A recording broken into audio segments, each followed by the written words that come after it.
আসসালামু আলাইকুম এভরিওয়ান, কেমন আছো তোমরা সবাই? আশা করি সবাই অনেক ভালো আছে, সুস্থ আছে। আলহামদুলিল্লাহ আমরাও বেশ ভালো আছি।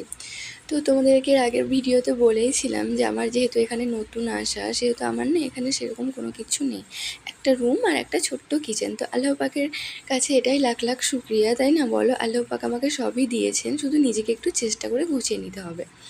তো দেখো, এখানে আমার থালা বাসন রাখার জন্য র্যাকটা কিছু ছিল না, থালা বাসনগুলো এভাবেই রাখা ছিল। তো আজ না ভ্যানে করে এগুলো বিক্রি করতে এসেছিলো, তো আমি নিয়েছি দেখো একটা থালা বাসন রাখা ঝুড়ি, র্যাক যাই বলো তোমরা। এটা দুটো পাপোশ, একটা বেডরুমের জন্য, একটা বাথরুমের জন্য, আর গোসল করার জন্য একটাই বালতি ছিল, তার একটা বালতি নিয়েছি ঘরটা মোছার জন্য। তো দেখো ঘরটার এই অবস্থা, আল্লাহ পাক চাইলে আস্তে আস্তে সবই ঠিক করবো ইনশাল্লাহ। তোমরা সবাই পাশে থেকো। আর দেখো আমার কিন্তু কিচেনটা অনেকটা গোছালো হয়ে গেল এই র্যাকটার জন্য। তো আল্লাহ পাক সবই দিয়েছেন, শুধু নিজেকে একটা চেষ্টা করে গুছিয়ে নিলেই হলো, তাই না?